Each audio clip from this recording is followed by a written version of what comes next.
전라남도 구례 119 상황실에 긴급한 전화벨이 울렸어요. 119입니다. 무슨 일이시죠? 수화기 너머로 다급하게 떨리는 여성의 목소리가 들려왔습니다. 목소리의 주인은 숨을 헐떡이며 공포에 질려 있었죠. 여기 봉남리 이정숙 할머니가 쓰러지셨어요. 의식이 없어요. 빨리 좀 와주세요. 119 대원은 침착하게 주소를 확인하고 즉시 출동 신호를 보냈습니다. 3분 만에 윙윙 사이렌을 울리며 구급차가 좁은 골목길로 들어섰어요. 지나가던 동네 주민들이 구급차를 보고는 걱정스러운 눈빛으로 옹성거리기 시작했습니다. 어머나, 저기 이정숙 할머니 댁이잖아. 대체 무슨 일이야? 아까 집으로 막 뛰어가는 걸 봤는데. 수십 년을 한 동네에서 살아온 이웃들의 걱정 어린 수군거림이었죠. 구급대원들은 신속하게 장비를 챙겨 할머니 집으로 뛰어들어갔습니다. 낡은 대문은 활짝 열려 있었고 마당에는 어제 내린 폭우의 흔적이 흥건했습니다. 119 구급대원입니다. 대원들은 다급하게 소리치며 거실로 들어섰어요. 그곳엔 이정숙 할머니가 싸늘한 바닥에 쓰러져 있었습니다. 할머니의 얼굴은 창백했고 입술은 파르스름했죠. 선임 구급대원이 재빨리 할머니의 맥박을 짚었습니다. 아주 약하지만 불규칙한 심장박동이 느껴졌어요. 심장마비 증상입니다. 빨리 병원으로 이송해야 합니다. 구급대원들이 신속하게 응급처치를 시작했습니다. 산소 마스크를 씌우고 심전도 측정기를 연결하는 사이 할머니의 눈이 가늘게 떠졌습니다. 그 시선은 흐릿했지만 이내 강한 의지가 번뜩였죠. 할머니는 산소 마스크 너머로 희미한 숨을 내쉬며 구급대원의 팔을 놀라울 정도로 강하게 붙잡았습니다. 파출소에 강민준 경위를 불러주시오. 죽기 전에 꼭 만나야 해. 할머니의 목소리는 뚝뚝 끊겼지만 그 안에 담긴 절박함은 누구라도 느낄 수 있을 만큼 강렬했습니다. 78 노인의 손이라고는 믿기지 않는 힘이었어요. 구급대원의 팔을 붙잡은 할머니의 손가락 관절이 하얗게 변할 정도였으니까요. 할머니, 지금은 병원부터 가셔야 해요. 상태가 아주 위급하세요. 구급대원은 부드럽지만 단호하게 말했습니다. 하지만 할머니는 고개를 가로저으며 구급대원의 팔을 더 세게 붙잡았어요. 할머니의 눈에는 눈물이 그렁그렁했고 그 안에는 40년 세월이 응축된 간절함이 담겨 있었습니다. 제발, 제발. 강민준 경위. 할머니의 애원에 선임 구급대원은 잠시 동료와 눈빛을 교환했습니다.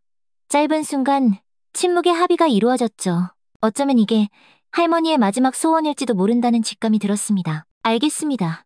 병원으로 가는 동안 꼭 연락해보겠습니다. 구급대원의 말에 할머니의 얼굴에 아주 희미한 안도감이 스쳤습니다. 할머니를 들것에 싣는 동안 젊은 구급대원은 곧바로 무전기를 들었어요. 구급차가 구례읍 내의 작은 병원으로 향하는 동안 지역 파출소에 연락을 시도했습니다. 구례 파출소입니다. 무슨 일이십니까? 무전기 너머로 들려오는 목소리에는 시골 파출소 특유의 친근함과 진지함이 묻어 있었습니다. 119 구급대원입니다. 혹시 강민준 경위님 계신가요? 저는 당직 순경인데요. 무슨 일로 강경위님을 찾으시는 겁니까? 구급대원은 할머니의 위급한 상황을 빠르게 설명했습니다. 당직 순경의 목소리가 살짝 놀란 듯 했습니다. 아, 강경위님은 지금 마을 반대편 사고 현장에 나가 계십니다. 오전에 화개장터 쪽에서 교통사고가 있었거든요. 제가 무전으로 상황 전달해서 최대한 빨리 병원으로 가시도록 조치하겠습니다. 네, 감사합니다. 통화가 끝난 후 구급대원은 할머니를 내려다보았습니다. 산소 마스크 아래로 할머니의 입술이 무언가 작게 오물거리는 것 같았어요. 구급대원은 몸을 낮춰 귀를 기울였습니다. 드디어 찾았어. 민준아. 할머니의 희미한 목소리에는 애틋함이 가득 묻어 있었습니다. 그건 단순한 헛소리가 아니었어요. 긴 세월의 그리움이 뭉쳐진 어머니의 간절함이었습니다. 바로 그때였습니다. 혈압 떨어집니다. 선임 구급대원의 침착하지만 긴박한 목소리가 차 안을 갈랐습니다. 모니터 화면에 초록색 선이 위태롭게 춤을 추며 심장 박동이 약해지고 있음을 알렸죠. 심장 리듬이 불안정합니다. 아트로핀 주입하겠습니다.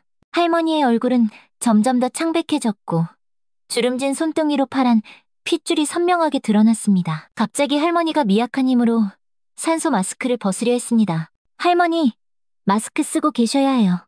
위험합니다. 구급대원의 다급한 외침에도 할머니의 눈빛에는 무언가를 반드시 전해야 한다는 절박함이 가득했습니다. 내가 죽거든. 강민준 경위에게 집서랍 꼭 확인해달라고. 할머니는 말을 잇는 중간중간 숨을 가쁘게 몰아쉬었습니다. 마지막 남은 힘을 다 짜내는 모습이었죠. 그 순간 할머니의 말이 뚝 끊기고 모니터의 경고음이 더 날카롭게 울렸습니다. 삐삐삐. 구급대원들의 얼굴에 긴장감이 흘렀습니다. 이대로라면 병원에 도착하기도 전에 할머니가 돌아가실지도 모른다는 불안감이 차 안을 무겁게 짓눌렀습니다. 젊은 구급대원은 할머니의 손을 조심스럽게 잡았습니다. 그 손길에는 의료인의 사명감을 넘어선 인간적인 온기가 담겨 있었죠. 네, 할머니, 꼭 전해드릴게요.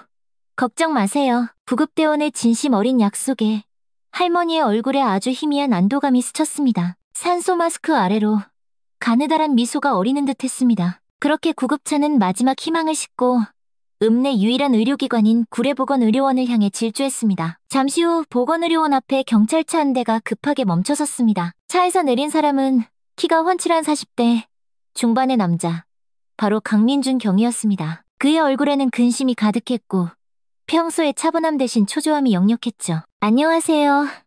이정숙 할머니가 저를 찾으셨다고 들었습니다. 제가 강민준입니다. 응급실 접수처 간호사가 고개를 들어 그를 보더니 옆에 있던 의사에게 눈짓을 보냈습니다. 강민준 경위님이세요? 할머니께서 계속 찾으셨어요. 젊은 의사의 말에 민준의 얼굴에는 의아함과 걱정이 뒤섞였습니다. 구례읍으로 발령받은 지 얼마 되지 않았고 이정숙 할머니와는 고작 몇 번 마주친 게 전부였습니다. 그저 동네 경찰과 주민의 관계일 뿐인데 왜 할머니는 죽음의 문턱에서 그토록 자신을 찾았던 걸까요? 할머니, 건강은 좀 어떠십니까? 민준의 질문에 의사의 표정이 어두워졌습니다. 상태가 매우 위급합니다. 중환자실에 계시고 아마 오늘 밤이 고비가 될 것 같습니다. 의사의 말에 민준의 얼굴이 굳어졌습니다. 자신을 간절히 찾았다는 사실이 마음을 무겁게 짓눌렀죠. 그런데 왜 저를 찾으셨을까요? 민준의 질문에 대답한 것은 아까 그 구급대원이었습니다. 저도 잘은 모르겠습니다만 할머니께서 의식이 희미해지는 와중에도 만약 내가 죽으면 집 서랍을 꼭 확인해달라는 말씀을 남기셨습니다. 정말 간절해 보이셨어요. 서랍? 할머니 집 서랍에 대체 뭐가 있다는 걸까? 민주는 문득 할머니와 마주쳤던 몇 번의 짧은 순간을 떠올렸습니다. 자신을 볼 때마다 묘하게 변하던 눈빛, 유심히 자신을 살피던 시선, 그때는 그저 노인의 외로움이겠거니 하고 넘겼습니다. 하지만 무언가 이상하다는 느낌이 강하게 들었죠. 알겠습니다. 즉시 가보겠습니다. 민주는 순찰차에 올라타 지리산이 내려다 보이는 방향, 할머니의 집을 향해 시동을 걸었습니다. 얼마 지나지 않아 복남리라고 적힌 낡은 안내판이 보였습니다. 이 입구 담장에 분홍빛 밭꽃이 예쁘게 피어있는 집이 눈에 들어왔죠. 이정숙 할머니의 집이었습니다.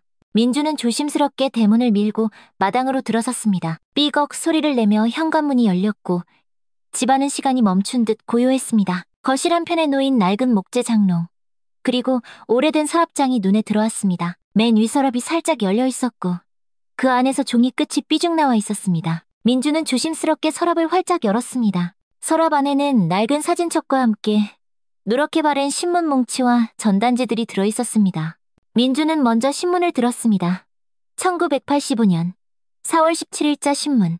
그 날짜를 보는 순간 민준의 가슴이 이상하게 쿵 하고 내려앉았습니다. 신문 뒷면에는 굵은 글씨로 이런 헤드라인이 적혀 있었죠. 5세 아동, 시장에서 실종, 가족 애타게 찾아. 민준의 눈이 커졌습니다.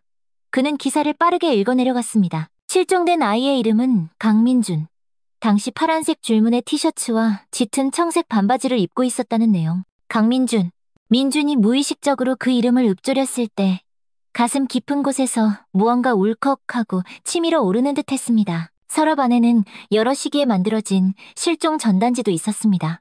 전단지마다 우리 아들을 찾아주세요 라는 절박한 문구가 적혀 있었죠.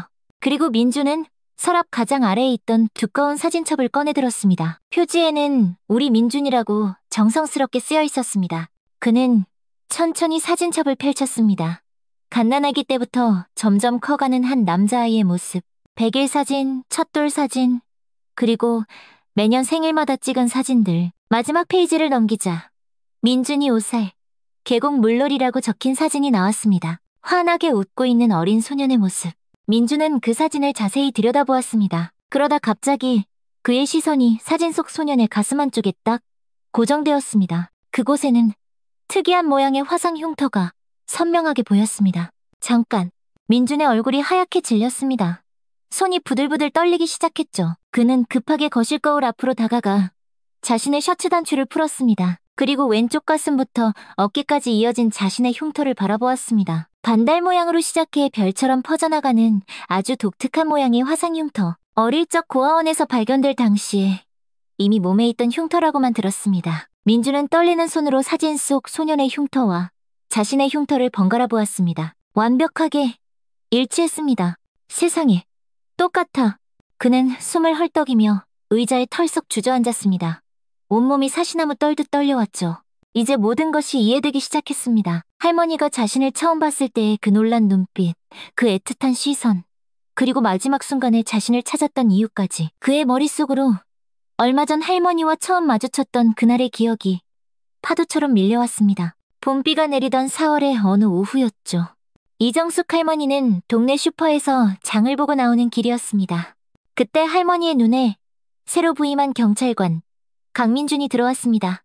순간 할머니의 심장이 철렁 내려앉았습니다. 새 경찰관의 옆모습, 특히 눈매와 콧날이 40년간 단 하루도 잊어본 적 없는 잃어버린 아들의 모습과 너무나도 닮아 있었습니다. 저 사람, 할머니는 떨리는 손으로 지갑에서 닳고 다른 아들의 사진을 꺼내 경찰관의 얼굴과 번갈아 보았습니다. 정말 닮았어. 심장이 미친 듯이 뛰기 시작했습니다. 할머니는 용기를 내어 민준에게 다가갔습니다.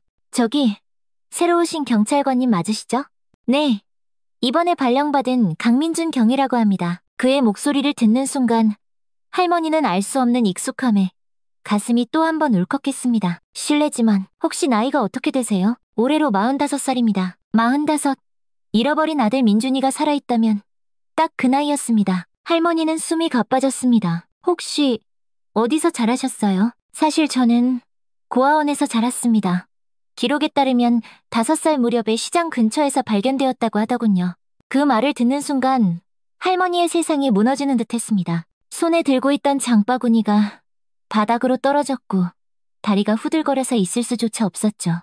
멀어지는 민준의 뒷모습을 보며 할머니의 눈에서는 뜨거운 눈물이 빗물처럼 흘러내렸습니다. 우리 민준일지도 몰라. 우리 민준이야. 그날 이후 할머니는 민준을 다시 만날 날만 기다렸습니다. 며칠 뒤 지리산 인근에 호우경보가 내렸고 할머니가 사는 봉남리에도 대피령이 떨어졌습니다. 그때 비에 흠뻑 젖은 민준이 할머니를 찾아왔습니다. 할머니, 빨리 대피하셔야 합니다. 봉남천 제방이 위험합니다. 그 순간 콱쾅 하는 소리와 함께 집 뒤편의 지붕 일부가 무너져 내렸습니다. 불어난 물살에 떠내려온 커다란 나무 토막이 빠른 속도로 할머니를 향해 덮쳐왔죠. 조심하세요. 민주는 망설임 없이 할머니를 밀쳐내고 자신이 대신 나무 토막에 부딪혔습니다. 퍽!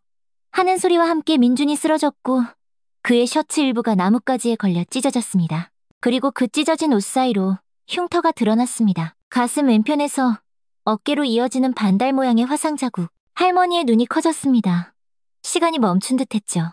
40년 전 네 살배기 아들이 끓는 주전자에 데어 입었던 바로 그 흉터였습니다. 모양까지 완벽하게 똑같았어요. 그 흉터, 할머니의 목소리가 떨렸고 눈에는 눈물이 가득 고였습니다. 괜찮습니다. 어릴 때 생긴 상처예요. 민주는 당황한 듯 서둘러 셔츠를 여몄지만 할머니는 이미 모든 것을 확신했습니다. 내 아들이야.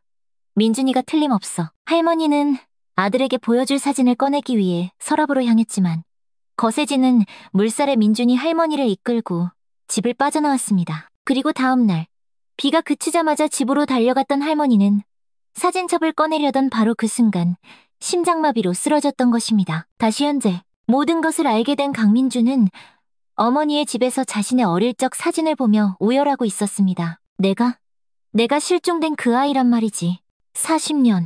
40년 동안 나를 찾고 계셨던 거야. 그는 버려진 게 아니었습니다.